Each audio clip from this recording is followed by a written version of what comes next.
Bonjour. Plusieurs sujets intéressent les journaux parus ce mardi 17 avril 2018. À la une de Réumi Quotidien, l'on nous apprend que la Mauritanie ferait chanter le Sénégal relativement à l'accord de pêche entre les deux pays. Selon ce journal, les accords de pêche entre la Mauritanie et le Sénégal, suspendus depuis 2015, ne sont pas prêts d'être signés, sauf si Macky Sall accepte d'extrader les opposants mauritaniens installés sur son sol. Réumi donne plus de détails à sa page 4 et nous apprend en politique à sa page 2 que Karim Wade s'est inscrit sur les listes électorales en direction de la présidentielle de 2019. Information livrée aussi par Walf Quotidien qui note à sa une que Karim Wade a décroché son récépissé. Il s'est inscrit sur les listes électorales. Pour cette même élection, Gakou passe à l'offensive, titre le quotidien où le patron du grand parti déclare, je cite, « Nous sommes prêts à payer le prix pour la démocratie.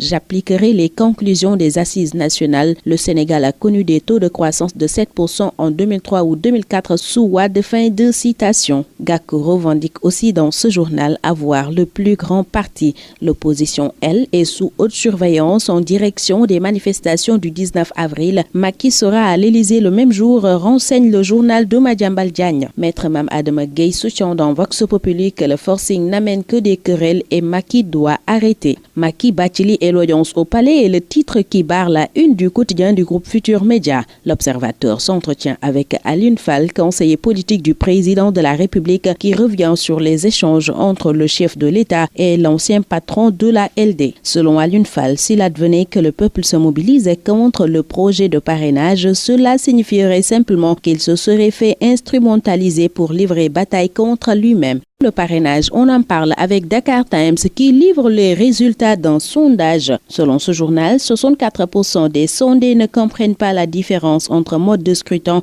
et critères de scrutin. 67% sont pour la limitation des candidatures par n'importe quel moyen au moment et 59% sont d'accord avec le parrainage. 52% pensent que cette loi favorise le régime selon ce quotidien. Walf Quotidien livre le cours magistral du professeur Ibrahima Fall sur le parrainage, l'affaire Khalifa Sall entre autres. Selon lui, si l'objectif du parrainage est de réduire le nombre de partis politiques, on s'est trompé. Il y a eu mauvaise gestion du dossier Khalifa Sall, soutient aussi le professeur Ibrahima Fall, qui fait remarquer que l'avis du Conseil constitutionnel ouvre la voie à 2 autres mandats de 5 ans. Revenons dans l'Observateur qui nous apprend qu'à moins d'un changement d'agenda, il y aura des changements profonds à la société africaine de raffinage avec un chamboulement du top management. Et selon ce quotidien, Serigne Mboup est pressenti au poste de DG de la boîte. Au même moment, source a nous fait part des folies de Bara Ndiaye et ses hommes, évoquant les chiffres surréalistes du compte administratif et du budget 2018 de la Maison de la Presse.